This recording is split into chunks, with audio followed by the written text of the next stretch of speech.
Video में हम discuss करने वाले हैं ब्लड ट्रांसफ्यूजन और मैसिव ब्लड ट्रांसफ्यूजन के बारे में, और क्या इंडिकेशंस होते हैं, क्या कॉन्ट्रा इंडिकेशंस होते हैं, ये भी चीजें हम डिस्कस करने वाले हैं। साथ ही साथ क्या साइड इफेक्ट्स होते हैं ब्लड ट्रांसफ्यूजन के, वो भी हम इस वीडियो में जानेंगे। और कौन कौन से ब्लड या ब्लड प्रोडक्ट होते हैं जो हम ट्रांसफ्यूज करते हैं पेशेंट की नीड के अकॉर्डिंग, जो पैथोलॉजी है उसके अकॉर्डिंग, ये भी हम इस वीडियो में पढ़ने वाले हैं। सो ब्लड ट्रांसफ्यूजन बेसिकली क्या होता है? ये प्रोसेस होता है जिसमें हम क्या करते हैं, ब्लड और उसके कंपोनेंट को, जो ब्लड प्रोडक्ट होता है या ब्लड कंपोनेंट होता है, उसको हम क्या करते हैं, क्लाइंट में यानी पेशेंट में हम एडमिनिस्टर करते हैं।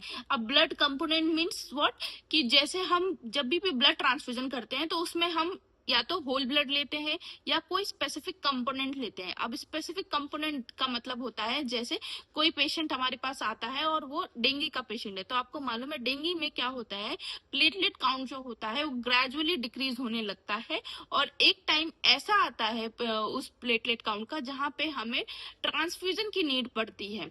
तो उस कंडीशन में हम क्या करते हैं, प्लेटलेट का ट्रांसफ्यूजन करते हैं। वहां पे हमें किसी भी प्रकार का हमें आरबीसी की जरूरत नहीं पड़ती है, डब्ल्यूबीसी की जरूरत नहीं पड़ती है, क्रायोप्रेसिपिटेट की जरूरत नहीं है, एफएफपी की जरूरत नहीं है। हमें सिर्फ और सिर्फ जरूरत है किसकी, प्लेटलेट की जरूरत है। तो ये कुछ स्पेसिफिक कंडीशंस होती हैं जिसमें हमें स्पेसिफिक कंपोनेंट की नीड होती है। जैसे कि एनीमिया में हमें पीआरबीसी की नीड होती है, प्लेटलेट की नीड नहीं होती है।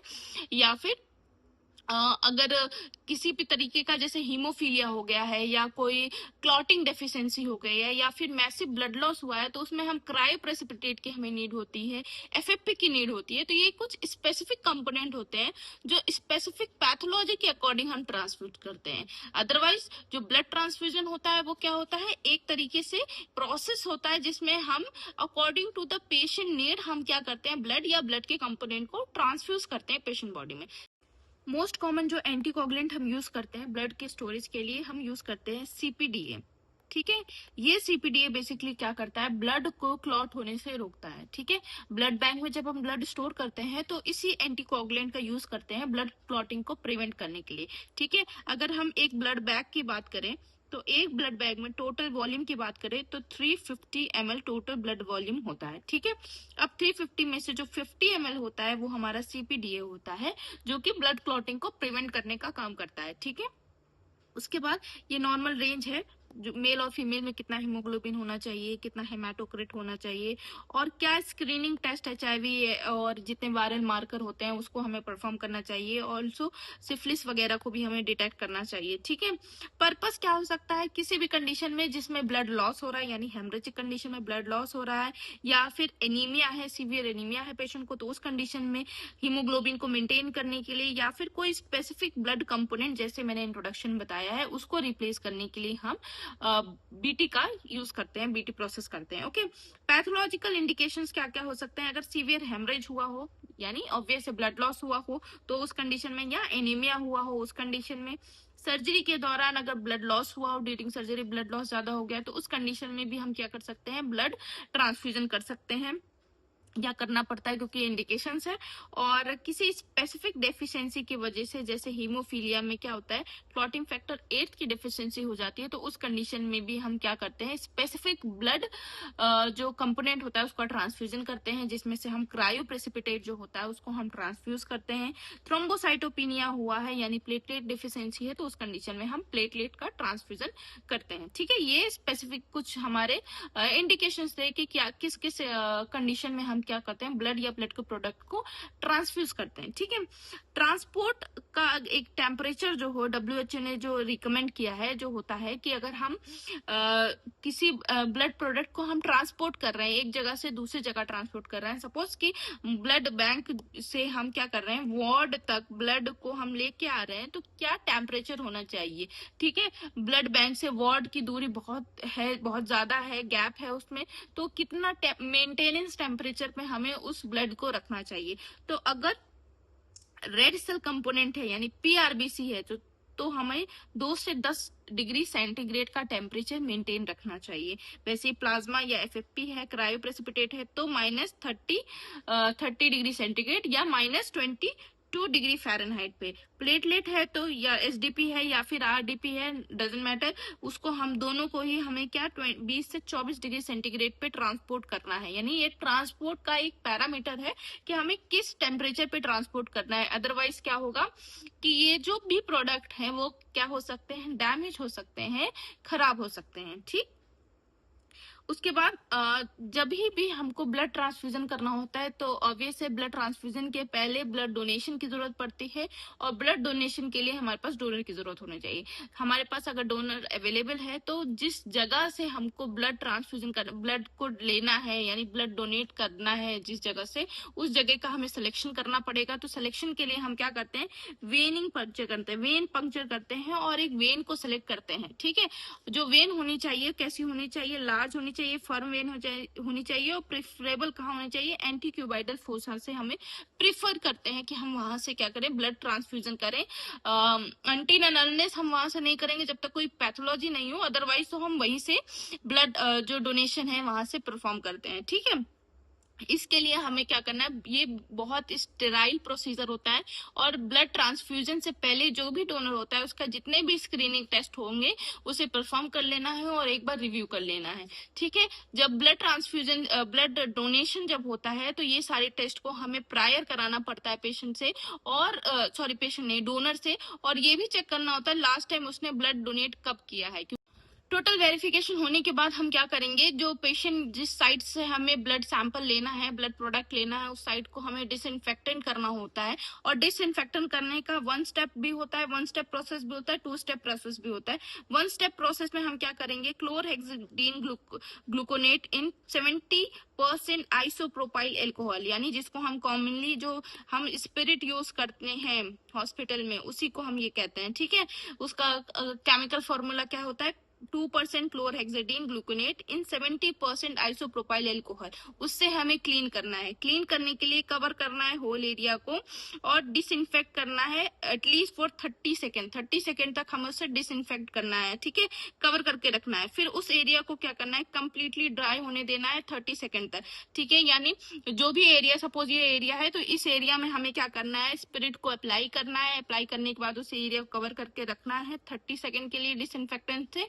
उसके बाद उसको हमें हटाना है, वो डिसइंफेक्टेंट जो हमने अप्लाई किया यानी कॉटन की हेल्प से हमने लगाया है ना, उसको रिमूव करना है जो भी हमने कवर किया है। उसके बाद इस एरिया को 30 सेकेंड तक सेल्फ ड्राई होने देंगे। ड्राई होने के टाइम पे हमें ध्यान देना है कि जो एरिया है वो इन्फेक्टेड ना हो जाए, और इस एरिया को हम क्या करेंगे, हाथ से टच नहीं करेंगे। वापस से स्टेराइल टेक्निक है तो हमें प्रॉपर हैंड वॉशिंग करनी है और ग्लविंग करके ही इस एरिया को हमें क्या करना है, टच करना है। ओके, 2 स्टेप जो हमारा प्रोसीजर होता है उसमें 70% आइसोप्रोपाइल एल्कोहल लेंगे, और जिस भी एरिया से हमें वेन पंचर करना है उस एरिया को डिसइंफेक्टेंट करेंगे एटलीस्ट फॉर 30 सेकेंड। यहाँ पे भी 30 सेकेंड के लिए करेंगे और उसके बाद कंप्लीटली ड्राई होने देंगे 30 सेकेंड तक। 30 सेकेंड के लिए करेंगे और 30 सेकेंड तक उससे कंप्लीटली सेल्फ ड्राई होने देंगे।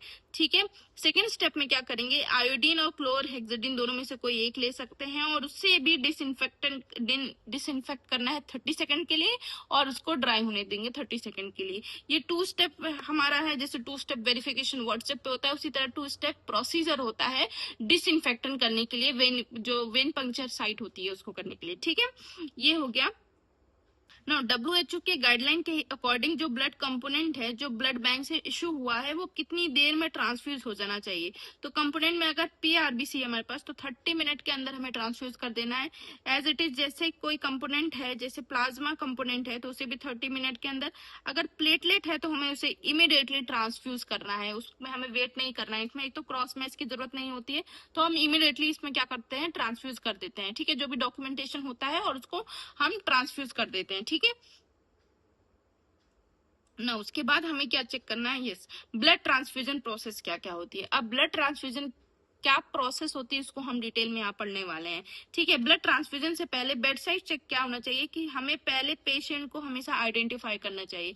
ऐसा नहीं है हमने ब्लड प्रोडक्ट क्रॉस मैच कर लिया, सारी चीजें कर ली, लेकिन हमने पेशेंट ही सेलेक्ट गलत कर लिया। एक नाम के 2-4 पेशेंट सेम एज के भी हो सकते हैं, इसलिए हमें प्रॉपर वेरीफाई करना है पेशेंट का नाम, एड्रेस और बेड नंबर हमेशा वेरीफाई करना है पेशेंट का कि हम सही पेशेंट को ब्लड ट्रांसफ्यूज कर रहे हैं या नहीं कर रहे हैं। क्योंकि ब्लड सही भी हो, अगर हमने क्रॉस में सही भी किया हो लेकिन पेशेंट गलत है तो बहुत सीवियर इसके कॉन्सिक्वेंसेस हो सकते हैं। इसलिए identification of patient is very necessary. उसके बाद एबीओ हमें चेक करना है, यस क्रॉस मैच हमें करना है ब्लड का।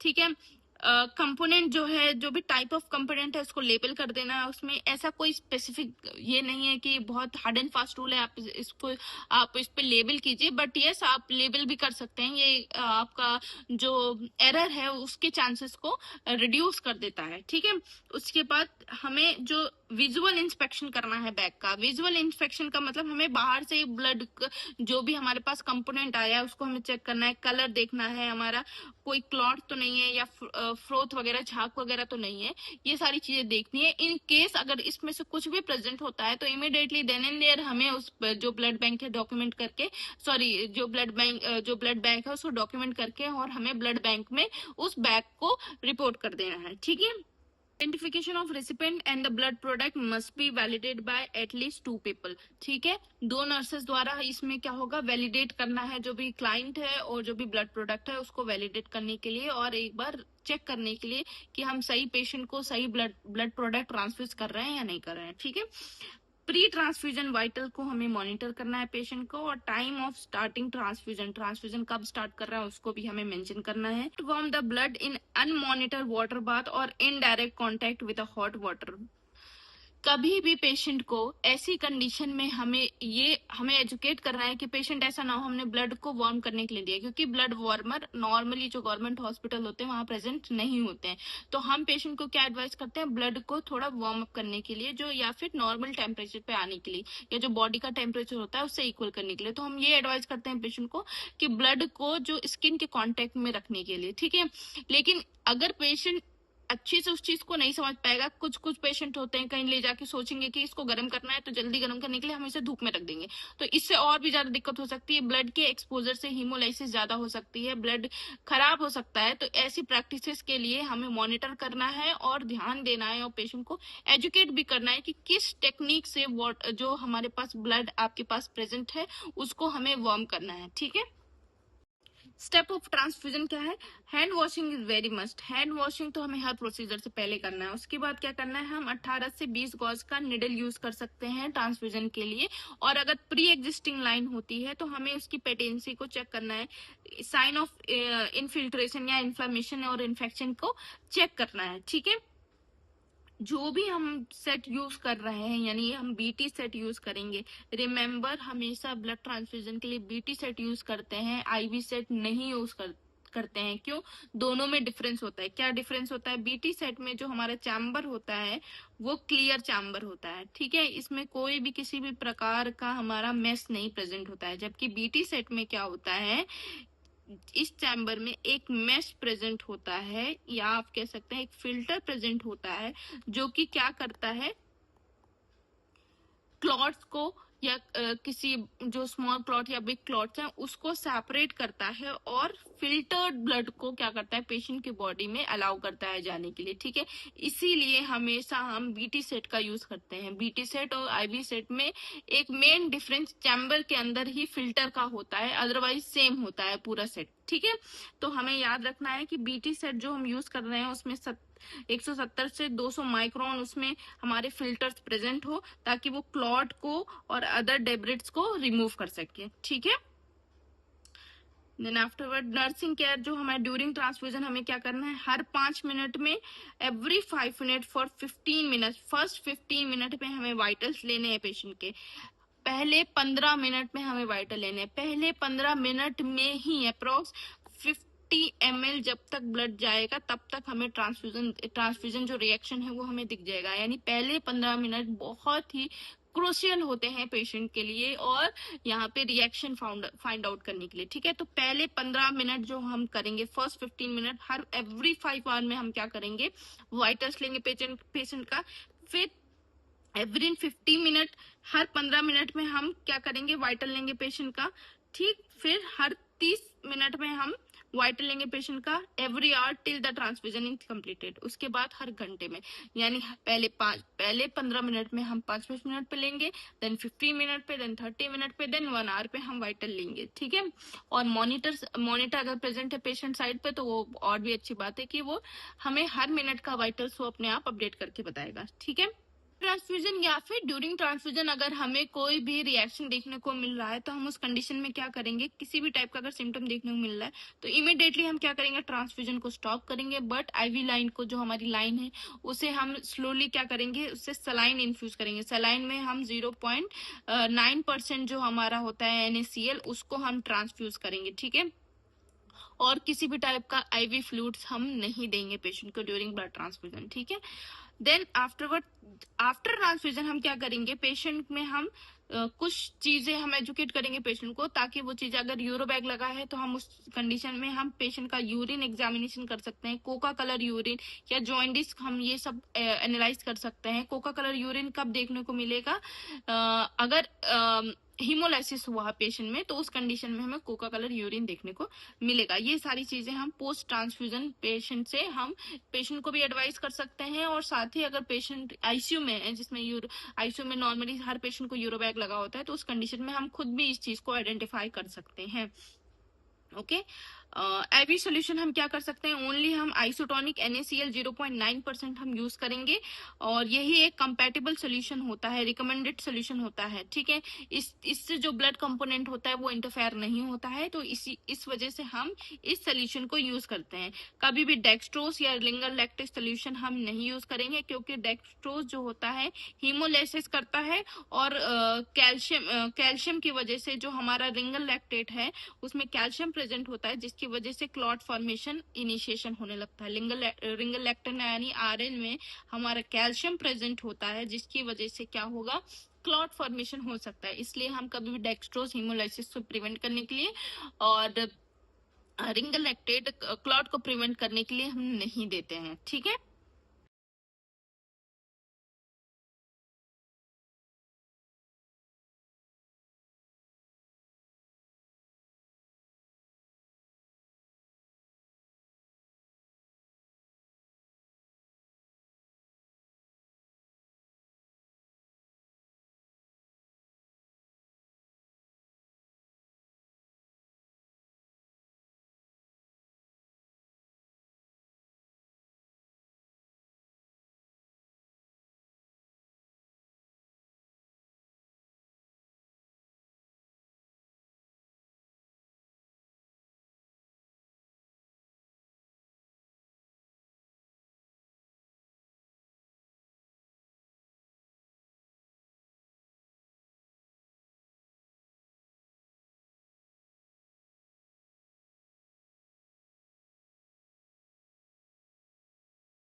सीपीडी के बारे में ऑलरेडी मैंने आपको बताया है कि ये मोस्ट कॉमन प्रिजर्वेटिव यूज होता है ब्लड बैंक में। ब्लड बैंक में सबसे ज्यादा यूज होने वाला प्रिजर्वेटिव सीपीडीए होता है, और इससे ब्लड कोगुलेशन स्टॉप हो जाता है क्योंकि ये प्रिजर्वेटिव है।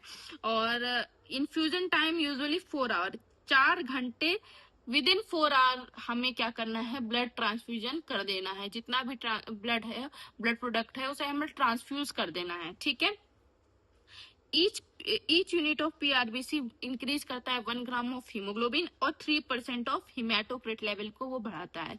और जब भी हम ट्रांसफ्यूज कर लेते हैं पेशेंट को, तो आफ्टर 6 आवर हम जो होता है अपनी लैब वैल्यू को टेस्ट कर सकते हैं, या फिर हम पेशेंट की वैल्यूज जो होती हैं लैब वैल्यू, वो हम टेस्ट करा सकते हैं, ताकि जो भी हमें चेंजेस देखने हैं कि इफेक्टिव हुआ है या नहीं ब्लड ट्रांसफ्यूजन, वो हम इससे वैल्यू से देख सकते हैं। यानी एक बार ट्रांसफ्यूजन के बाद 6 घंटे बाद ही उसमें कोई इफेक्टिवनेस हमें देखने को मिलेगा, ठीक है। उससे पहले नहीं देखने को मिलेगा, इतना पॉसिबली हम रूल आउट नहीं कर पाएंगे। Then afterward, yes, platelet. Platelet, अब देखिए आपको मालूम है प्लेटलेट किस कंडीशन में दिया जाता है, थ्रोम्बोसाइटोपेनिया कंडीशन यानी डेंगू फीवर में दिया जाता है। इसमें क्रॉस मैचिंग इसमें रिक्वायरमेंट नहीं होती, इसीलिए इमीडिएटली हम इसे ट्रांसफ्यूज कर सकते हैं। एडमिनिस्ट्रेशन इसका इमीडिएटली होता है, 15 से 20 मिनट के अंदर हमें इसे ट्रांसफ्यूज कर देना है। हाँ, कॉन्ट्राइंडिकेशन, एब्सोल्यूट कॉन्ट्राइंडिकेशन है टीटीपी यानी थ्रोम्बोटिक थ्रोम्बोसाइटोपेनिया परपुरा में हम इसे नहीं देते हैं, ठीक है। और यस, एंटीकोगुलेंट, इसमें anticoagulant use in store in platelet, sodium citrate. Sodium citrate हमारा प्लेटलेट में प्रेजेंट होता है, एंटीकोगुलेंट यूज होता है इसमें, ठीक है। बाकी चीज तो मैं आपको बता चुकी हूँ कि क्या क्या, यस, मैंने टेबल में आपको ऑलरेडी बता दिया है कि क्या क्या करना है। कि point should be remember what, platelet decrease अगर 50,000 से कम का है पेशेंट को, तो उसे हमें क्या करना है, क्लोज ऑब्जर्वेशन रखना है, एडमिशन करना है। 20,000 से कम है तो इमरजेंसी ट्रांसफ्यूजन करना है, और 10,000 से कम है तो उसे स्पॉन्टेनियस कहीं से भी ब्लीडिंग हो सकती है, तो भी हमें पेशेंट को क्या करना है, क्लोज ऑब्जर्वेशन में रखना है। लेग्जेटिव देंगे पेशेंट को, क्योंकि इसमें क्या होगा, अगर पेशेंट को कॉन्स्टिपेशन होगा तो अगर टीयरिंग होगी तो बहुत ही सीवियर ब्लड लॉस होगा, और उस कंडीशन में ब्लड को हम कंट्रोल, ब्लीडिंग को कंट्रोल हम नहीं कर पाएंगे। तो एजुकेट करना है पेशेंट को कि बहुत ज्यादा हम प्रेशर से स्टूल पास नहीं करेंगे, ठीक है। इन्वेजिव प्रोसीजर के लिए कम से कम 50,000 ब्लड प्लेटलेट होना चाहिए, अदरवाइज हम नहीं परफॉर्म कर सकते कोई भी इन्वेजिव प्रोसीजर। सर्जरी के लिए 1 लाख होना चाहिए। और petechiae purpura ecchymosis, nose bleeding, blood in urine and stool में अर्ली साइन होता है ये थ्रोम्बोसाइटोपिनिया के, ये सारे जो साइन होते हैं थ्रोम्बोसाइटोपिनिया के अर्ली साइन हमें देखने को मिलते हैं। Okay, fresh frozen plasma. Fresh frozen plasma basically क्या होता है, ये मैंने आपको ऑलरेडी बताया कि फ्रेश फ्रोजन प्लाज्मा किस कंडीशन में हम ट्रांसफ्यूज करते हैं, ये सारी चीजें मैं आपको बता चुकी हूँ ऑलरेडी। और अभी आप देख लेते हैं कि कब कब हम इसे ट्रांसफ्यूज करते हैं, कितने देर में ट्रांसफ्यूज करते हैं। तो जब भी जो हमारे पास एफएफपी आता है वार्ड में आने तक, जब हम उसको थॉनिंग करते हैं, थॉनिंग का मतलब होता है जो फ्रोजन प्लाज्मा होता है उसको हम लिक्विफाई करते हैं, तो विद इन 2 आवर में हमें क्या होता है, उसे ट्रांसफ्यूज करना होता है, ठीक है। किसी भी कॉज की वजह से थॉनिंग के बाद ट्रांसफ्यूज नहीं हो पाता है, तो हम उसे 24 आवर के लिए वार्ड में स्टोर कर सकते हैं, अगर 4 डिग्री सेंटीग्रेड टेम्परेचर है तो, ठीक है। एफएफपी के इफेक्टिवनेस को चेक करने के लिए पीटी, एबीपीटी, आईएनआर को हमें चेक करना होता है, उससे हम इफेक्टिवनेस चेक कर सकते हैं कि जो भी हमने ट्रांसफ्यूजन किया है वो इफेक्टिव है या नहीं है, ठीक है। ट्रांसफ्यूजन टाइम जो होता है 20 से 30 मिनट, ठीक है, इतने में हमें खत्म करना होता है, और 2 घंटे के अंदर हमें स्टार्ट कर देना होता है, और 20 से 30 मिनट के अंदर हमें खत्म करना होता है ट्रांसफ्यूजन, ठीक है। 1 ईयर के लिए हम इसको क्या करते हैं, स्टोर करके रख सकते हैं। और जो थॉन्ड है उसको हम केवल 24 घंटे के लिए यूज कर सकते हैं, यानी एक बार अगर हमने उसको लिक्विफाई कर दिया तो हम 24 घंटे के अंदर हमें यूज करना है 4 डिग्री सेंटीग्रेड पे स्टोर करने के बाद, ठीक है। अगर नहीं यूज कर रहे हैं तो 4 डिग्री सेंटीग्रेड पे हमने स्टोर किया है, और स्टोर करने के बाद हम उसे क्या कर रहे हैं, यूज कर सकते हैं 24 घंटे के अंदर अंदर तक, ठीक है। और क्या है इसमें, यस, इंडिकेशन मैसिव ब्लीडिंग हो रही है, कोगुलेशन कोई प्रॉब्लम डेफिशिएंसी है, डीआईसी है अगर एक्टिव ब्लीडिंग है तो, और इमीडिएट करेक्शन करना है अगर विटामिन के डेफिशिएंसी का, तो उस कंडीशन में हम कर सकते हैं। होल ब्लड, होल ब्लड में हमारा सारा जितना भी डब्ल्यूबीसी होता है, आरबीसी, प्लेटलेट, प्लाज्मा, प्रोटीन, ये सारी चीजें क्या होती है, प्रेजेंट होती है। और अप्रोक्स वॉल्यूम कितना होता है, 350 से लेके 560 ml तक होता है इसमें। और इसका ट्रांसफ्यूजन टाइम 4 घंटे तक सेम एज इट इज जैसे हम पीआरबीसी का कर रहे थे। और स्टोरेज भी 35, जैसे हम पीआरबीसी का 35 to 42 डेज पढ़ लेते, वैसे इसका भी 35 डेज है। 2 से 6 डिग्री सेंटीग्रेड पे हम इसे रेफ्रिजरेट कर सकते हैं, रेफ्रिजरेटर में स्टोर कर सकते हैं। और 30 से 40% ये हिमेटोक्रिट को इंक्रीज करता है। क्रॉस में रिक्वायरमेंट है इसमें, ठीक है। जैसे पीआरबीसी में रिक्वायरमेंट है, तो ऐसे इसमें भी क्रॉस मैच का रिक्वायरमेंट होता है, ठीक है। ये हो गया हमारा। Then cryoprecipitate. क्रायोप्रेसिपिटेट बेसिकली कैसे, मैं बता चुकी हूँ ऑलरेडी आपको। ये डिराइव होता है किससे, फ्रेश फ्रोजन प्लाज्मा से। और इसमें जो होता है, it has be relatively higher concentration पर ml फॉर फिब्रिनोजेन। फैक्टर 8 है, वॉन बिटमैन फैक्टर है इसमें, इसमें 13 है, फिब्रोनेक्टिन है, ये सारी चीजें इसमें प्रेजेंट होता है। अप्रॉक्स इसका वॉल्यूम होता है 10 से 20। क्रॉस मैच रिक्वायर्ड नहीं होता है इसमें। स्टोरेज कंडीशन मैं ऑलरेडी आपको बता चुकी हूँ, 30 - 30 डिग्रीज होना चाहिए, ठीक है। और ट्रांसफ्यूजन टाइम होना चाहिए 20 से 30 मिनट के अंदर से ट्रांसफ्यूज कर देना है हमें, ठीक। कोलाइड। कोलाइड बेसिकली एक प्लाज्मा एक्सपेंडर की तरह होता है। किसी भी कंडीशन में हम ब्लड ट्रांसफ्यूज नहीं कर पा रहे हैं पेशेंट को, या फिर सीवियर पेशेंट को you know blood transfusion reaction आ रहा है, तो उस कंडीशन में हमें कोलॉइड देना होता है पेशेंट को, ठीक है। ये बेसिकली प्लाज्मा एक्सपेंडर की तरह काम करते हैं। और प्लाज्मा ये बेसिकली ड्राइव कहाँ से होते हैं, प्लाज्मा प्रोटीन और एल्ब्यूमिन से बने होते हैं। ये सिर्फ और सिर्फ इमरजेंसी कंडीशन में देना होता है। अगर इमरजेंसी कंडीशन में, ऐसा नहीं है कि हम इसे ट्रीटमेंट ऑफ चॉइस बना लेते हैं, नहीं। ये इमरजेंसी कंडीशन में, जब और भी ट्रीटमेंट हमारा हम यूज नहीं कर पा रहे, तो उस कंडीशन में हमें इसे देना होता है, ठीक है। ये बेसिकली क्या करता है, पुल करता है fluid from interstitial compartment into the vascular compartment, यानी हमारी जो थर्ड स्पेस होती है, वहां से फ्लूइड को वेस्कुलर स्पेस में ये लेके आता है। और वेस्कुलर स्पेस में फ्लूइड आएगा तो प्लाज्मा एक्सपेंडर की तरह ये काम करेगा। जो वॉल्यूम है ब्लड का, वो इंक्रीज हो जाएगा, ठीक है। ये भी हमारा फिनिश हो गया है। Yes, complication of blood transfusion, ये बहुत इंपॉर्टेंट है, जो अभी तक आप सोच रहे होंगे कि अभी तक मैंने क्यों नहीं पढ़ाया है।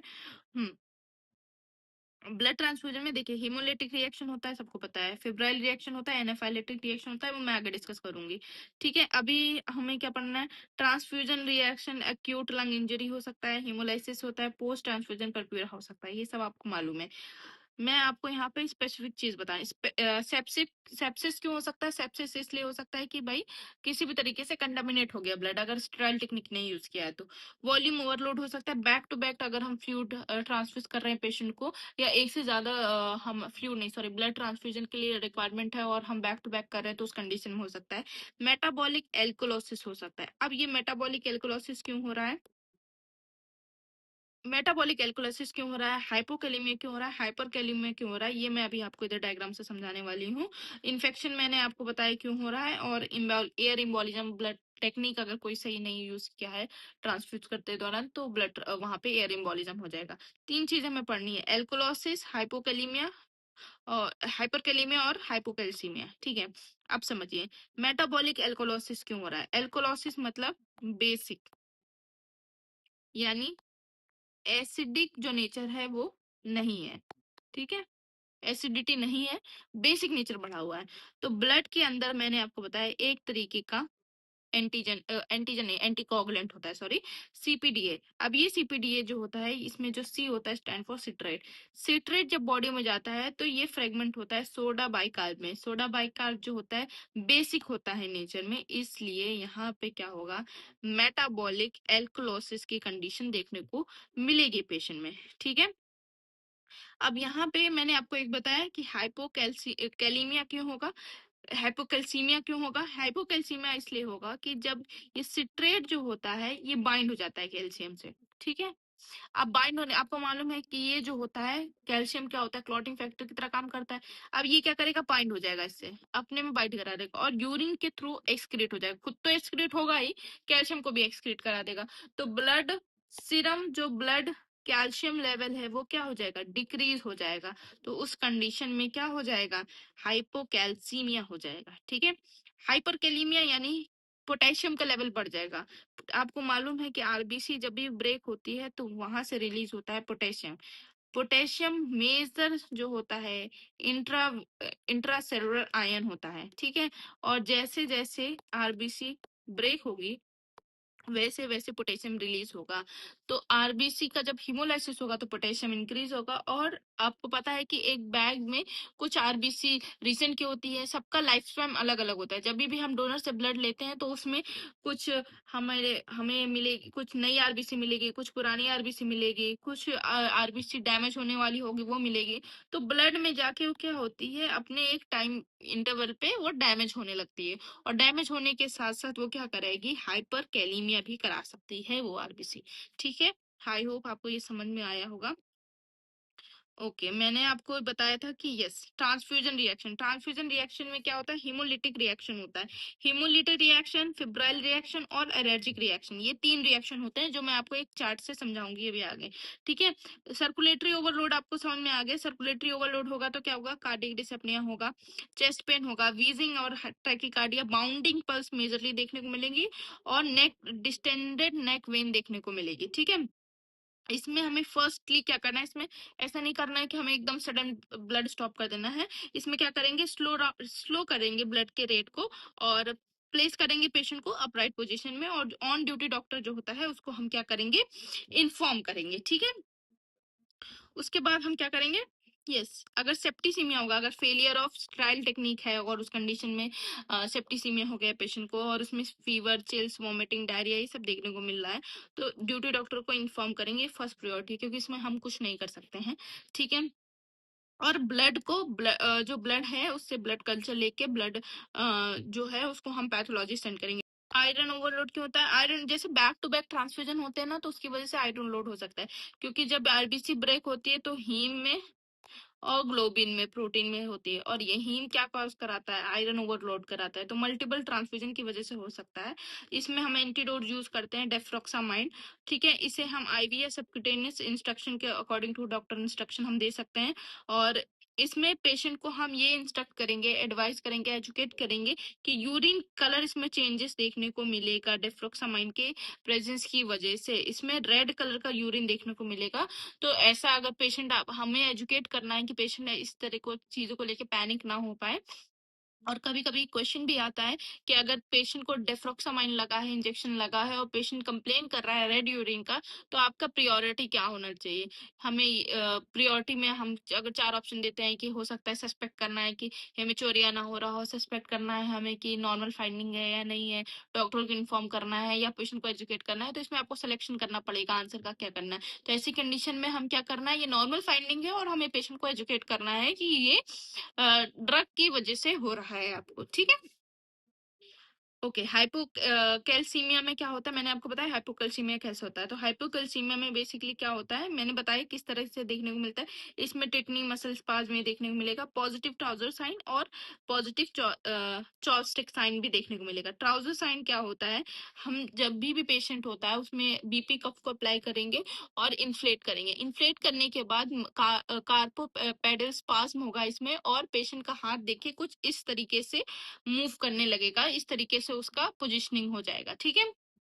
और चॉपस्टिक साइन क्या होता है, इसमें क्या होगा कि फेशियल जो हमारे साइड है, एक साइड पे हम टैप करेंगे पेशेंट के, और उस तरीके से फेशियल ट्विचिंग होने लगेगी पेशेंट को। तो ये होता है पॉजिटिव चॉपस्टिक साइन और पॉजिटिव ट्राउजर साइन, ये दोनों पढ़िए, दोनों का इमेज भी आता है, और ये क्वेश्चन बहुत ही इंपॉर्टेंट है for the examination point of view, ठीक है।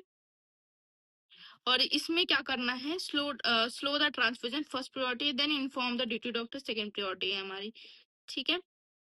और उसके बाद हमारा हाइपरकैलिमिया में क्या होगा, ओल्डर ब्लड में have risk to the high potassium level due to the cell destruction, already मैंने आपको बताया है। इसमें ये जो हाइपरकैलिमिया क्यों होता है कि जितना ओल्डर ब्लड हम ट्रांसफ्यूज करेंगे उतने ज्यादा इसमें प्रॉब्लम्स होती हैं। तो कार्डियक इसमें मॉनिटरिंग करना इंपॉर्टेंट होता है, कार्डियक डिसरिथमिया को मॉनिटर करना जरूरी होता है। इसमें ये सारी चीजें, एब्डोमिनल क्रैम्प वगैरह देखना इसमें इम्पोर्टेंट होता है। Now we will see about transfusion reaction. तो first one is hemolytic reaction, then febrile reaction, allergic reaction. Okay, haemolytic reaction नाम से पता चल रहा है हिमोलिसिस हो रहा है इस रिएक्शन में। हिमोलिसिस हो रहा है तो हिमोलिसिस में क्या होगा, आरबीसी का ब्रेकडाउन होगा, ठीक है। तो ये यूजुअली कब अकर हो जाता है, 10 स्टार्टिंग के यानी इनिशियली 10 to 15 मिनट्स में ये हमें देखने को हिमोलिटिक रिएक्शन देखने को मिल सकता है। 50 ml तक जो ब्लड ट्रांसफ्यूज हो जाता है उसमें हमें हिमोलिटिक रिएक्शन देखने को मिल जाता है, ठीक है। उसके बाद इसमें क्लिनिकल फीचर की बात करें कि क्या क्या सिम्टम्स देखने को हमें मिलेगा, तो इसमें सिवरिंग देखने को मिलेगा, हेडेक देखने को मिलेगा। मैं इसको थोड़ा जूम कर देती हूँ। फ्लैंक एरिया में पेन देखने को मिलेगा। अच्छा, फ्लैंक एरिया में पेन देखने को क्यों मिलेगा, ये जो जब किडनीज में जब ये हिमोलिटिक जो ब्लड है हो जाएगा तो ये रीनल जो ट्यूब्यूल्स होता है उसको ब्लॉक कर सकता है, तो इस वजह से हमें क्या देखने को मिलेगा, फ्लैंक एरिया में हमें पेन देखने को मिलेगा, ठीक है। और ये increase pulse rate, respiratory rate, ये सारी चीजें शॉक जैसे कंडीशन देखने को मिलेगा, ठीक है। रीनल फेलियर भी होगा क्योंकि भाई ब्लड लॉस क्या हो रहा है यहाँ पे, जो ब्लड रिक्वायरमेंट है वो कम हो जा रही है, तो इस वजह से यहाँ पे रीनल फेलियर देखने को भी मिलेगा। फिब्राइल रिएक्शन कब होता है, ये 30 मिनट यूजुअली अगर with in 30 minute, 30 minute transfusion के 30 मिनट बाद होता है। और इसमें क्या होता है, चिल्स होता है, फीवर होता है, मसल स्टिफनेस देखने को मिलता है।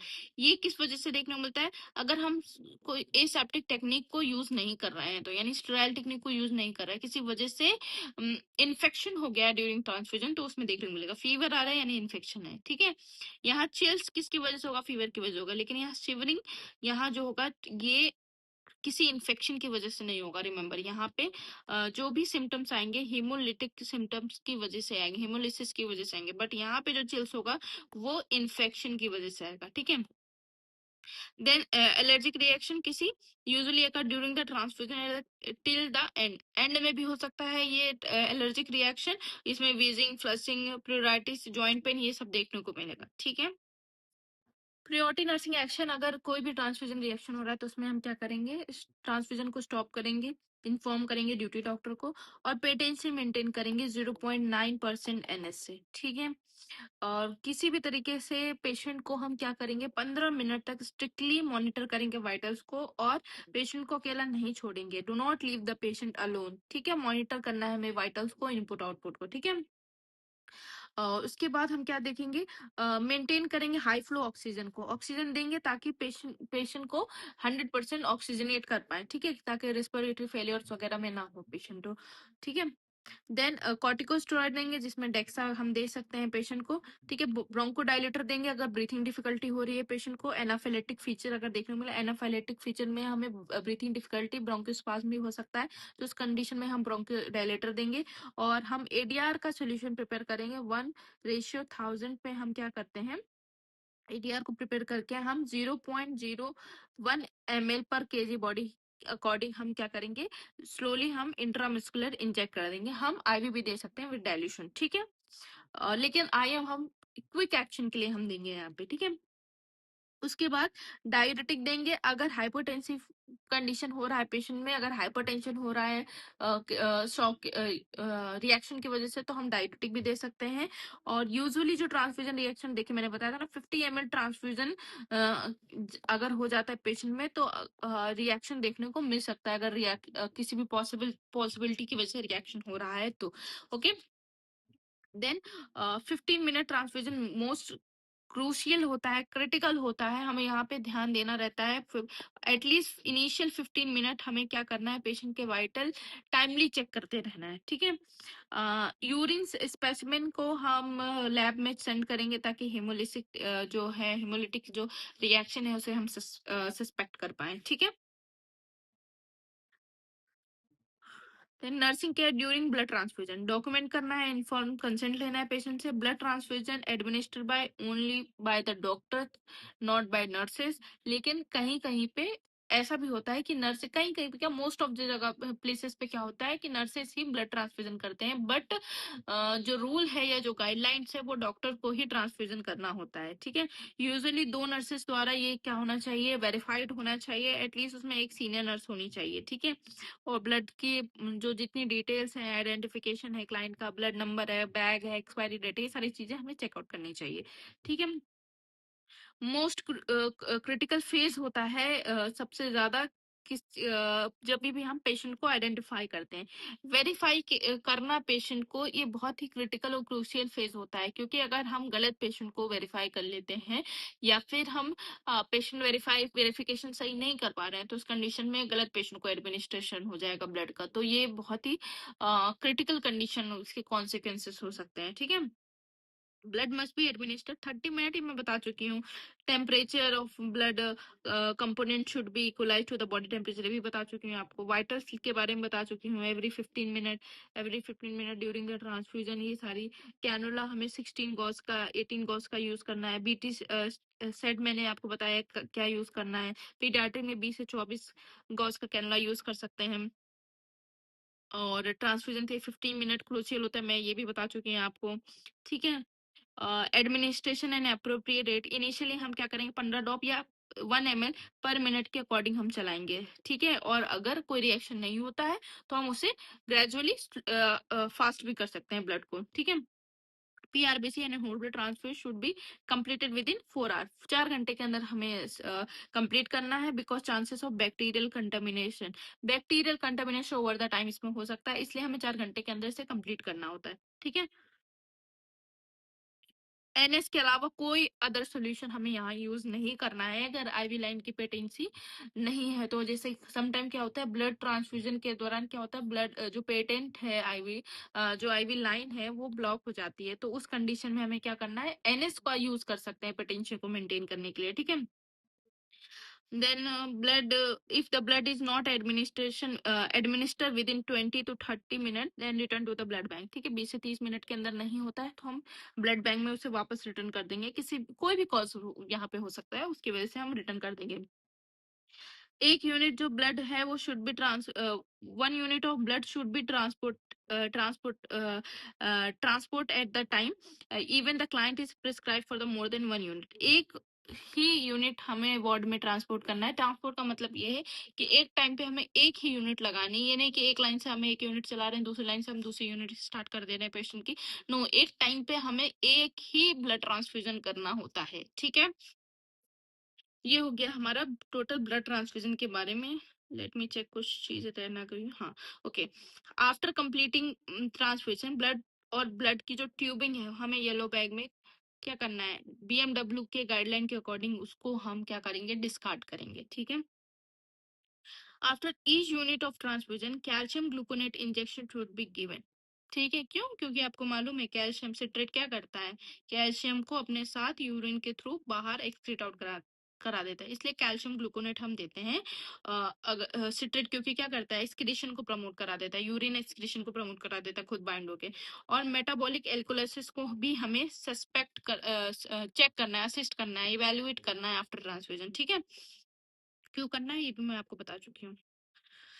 Then massive blood transfusion basically क्या होता है, जब मैसिव ब्लड लॉस होता है, बहुत ज्यादा ब्लड लॉस हो जाता है, तो इतना समझ लीजिए बहुत ज्यादा ब्लड लॉस में बहुत ज्यादा ब्लड की जरूरत पड़ती है, तो उस कंडीशन को हम मैसिव ब्लड लॉस कहते हैं, और मैसिव ब्लड लॉस में हम मैसिव ब्लड ट्रांसफ्यूजन करते हैं। ठीक है, the trauma associated severe haemorrhage TASH score होता है use to decide the massive blood transfusion, ये इस स्कोर से हम मैसिव ब्लड ट्रांसफ्यूजन को डिसाइड करते हैं। ठीक है, एडल्ट में अगर बात की जाए तो 8 to 10 PRBC unit in adult recipient in 24 hour. अगर जो मैसिव ब्लड ट्रांसफ्यूजन है उसको डिफाइन किया जाए तो एडमिनिस्ट्रेशन का मतलब होता है ब्लड जब हम दे रहे हैं कम से कम 8 से 10 PRBC 24 घंटे में जब हम देते हैं उसको हम मैसिव ब्लड ट्रांसफ्यूजन कहते हैं। और acute administration of 4 to 5 PRBC unit in 1 hour, तो उसको भी हम मैसिव ब्लड ट्रांसफ्यूजन कहते हैं। और replacement of more than 1 blood volume in 24 hour, उसको भी हम मैसिव ब्लड ट्रांसफ्यूजन कहते हैं। यानी मैसिव ब्लड ट्रांसफ्यूजन हम किसको कह रहे हैं, अगर 24 घंटे में 8 से 10 PRBC का ट्रांसफ्यूजन हो रहा है, या 1 घंटे में हम कितना दे रहे हैं, 4 से 5 PRBC का हम ट्रांसफ्यूजन कर रहे हैं। ठीक है, इसका हम थोड़ा पैरामीटर देख लेते हैं। More than 10 unit within 24 hour, transfusion of more than 4 unit in 1 hour, replacement of 50% of blood in 3 to 4 hour, और rate of the loss अगर one more than 50 ml per hour की speed से हो रहा है तो, ठीक है। इसमें जो रेशियो हम डिसाइड करते हैं, देखिए रेशियो थोड़ा कंट्रोवर्शियल है कि इसमें सबकी अपनी अपनी गाइडलाइन होती है, लेकिन जो एक डब्ल्यू इसको डिसाइड नहीं करता है, पर उसका भी ये रिकमेंडेशन है 1:1:1। ठीक है, इसमें क्या होता है, adult trauma patient with or at the risk of massive hemorrhage should be initially transferred empirically with ratio 1 ratio 1:1:1 ratio of plasma, यानी प्लाज्मा का एक रेशियो, रेड सेल का एक रेशियो और प्लेटलेट का एक रेशियो। ठीक है, but this ratio is controversial, therefore the practice very center to center, यानी ये प्रैक्टिस जो होती है सेंटर टू सेंटर डिफरेंट होती है। नहीं तो हम जो रेशियो लेते हैं कहीं कहीं पे 3:3, मैंने भी रिसेंटली पढ़ा कि 3:3 भी लिया जाता है, लेकिन यहाँ पे जो इस बुक में दिया हुआ है, जो डब्ल्यू की गाइडलाइन को फॉलो कर रही है, वो 1:1:1 है, जो कि 1 रेशियो में प्लाज्मा है, रेड सेल्स है और प्लेटलेट है हमारा। ठीक है, ट्रांसमिक एसिड यानी हम ट्रेनेक्सा दे रहे हैं, यूजफुल टू मैसिव ब्लड, ये बेसिकली क्या करता है, ब्लीडिंग को कंट्रोल करने के लिए काम करता है। ठीक है, पीडियाट्रिक पेशेंट की अगर बात करें तो इसमें डेफिनेशन क्या दी गई है, ब्लड ट्रांसफ्यूजन अगर मोर देन 50% करना है टोटल ब्लड वॉल्यूम जो है 3 आवर में। ठीक है, transfusion more than 100% total blood volume in 24 hours में अगर हो रहा है तो, या लॉस जो जो है blood more than volume loss हुआ है 10% टोटल 10% से ब्लड ज्यादा, वॉल्यूम पर उसको मिनट ये हो रहा है ब्लड तो। वॉल्यूम ठीक है, सपोर्ट ये कर रहा हो जो पीडियाट्रिक हम गाइडलाइन है। ट्रांसफ्यूज कर रहे हैं। कॉम्प्लिकेशन, एसिडोसिस हो सकता है। अब एसिडोसिस क्यों हो सकता है, ड्यू टू अनमेटाबोलाइज सिट्रेट। आपको मालूम है सिट्रेट जो होता है वो एसिडिक नेचर का होता है, लेकिन ये जब मेटाबोलाइज होता है तो बेसिक नेचर में कन्वर्ट हो जाता है। लेकिन यहाँ पे इतना ज्यादा मैसिव ब्लड ट्रांसफ्यूजन में क्या होता है, मैसिव ब्लड ट्रांसफ्यूजन में क्या होता है, एक सेकंड में यहाँ पे, यस, मैसिव ब्लड ट्रांसफ्यूजन में क्या प्रॉब्लम होती है, आपको मालूम है जो सिट्रेट होता है वो सोडा बाई NaC, इसका मैं वो भूल रही हूँ, फॉर्मूला भूल रही हूँ, NaCHO3, यस हाँ, NaCHO3 जो होता है सोडा बाई कार्ब होता है। और एक बार आप करेक्ट कर लीजिएगा, शायद मैं भूल रही हूँ यहाँ पे, ये जो होता है बेसिक हो जाता है। ठीक है, लेकिन ये क्या कैसे हो रहा है, मेटाबॉलिज्म के बाद हो रहा है, लेकिन अनमेटाबोलाइज जो रहता है सिट्रेट, ये कैसा होता है हमारा, एसिडिक नेचर का रहता है, एसिडिक नेचर का रहता है, इसलिए एसिडोसिस होता है। ठीक है, तो अनमेटाबोलाइज जितना रैपिड देंगे उतना हम क्या, उतना रैपिडली क्या होगा, यहाँ पे सिट्रेट का जो कंसेंट्रेशन है वो ब्लड में बढ़ेगा और एसिडोसिस कॉज कराएगा। ठीक है, देन हाइपरकैलेमिया आपको मालूम है, हाइपोकैलेमिया ये भी आपको मालूम है, सिट्रेट टॉक्सिसिटी ये भी आपको मालूम है, हाइपोकैल्सीमिया ये भी आपको मालूम है, एयर एम्बोलिज्म ये भी मैं बता चुकी हूँ, वॉल्यूम ओवरलोड ये भी बता चुकी हूँ मैं। डाइल्यूशनल कोगुलोपैथी आपको पता है क्या होता है, डाइल्यूशनल कोगुलोपैथी क्या होता है, नहीं पता होगा तो आप मुझे बताइएगा, मैं कमेंट सेक्शन में इसका आंसर करूंगी आपका। ठीक है, और सिट्रेट टॉक्सिसिटी मैं आपको बता चुकी हूँ, unmetabolized citrate can be lead to be hypocalcemia, hypomagnesemia and worsen acidosis. ठीक है, ये ऑल टोटल हमारा था, ये हमारा बीटी सेट है, देख लीजिए। इसमें एक मेस मैंने बताया था ना, एक मेस प्रेजेंट होता है, देखिए ये है वो मेस। तो ये हमारा ऑल टोटल था किसके बारे में, ब्लड ट्रांसफ्यूजन और मैसिव ब्लड ट्रांसफ्यूजन के बारे में। ओवरऑल हमने इसमें जितनी भी इंपॉर्टेंट चीजें हैं उसको हमने डिस्कस कर लिया जो एग्जामिनेशन पॉइंट ऑफ व्यू से इम्पोर्टेंट है।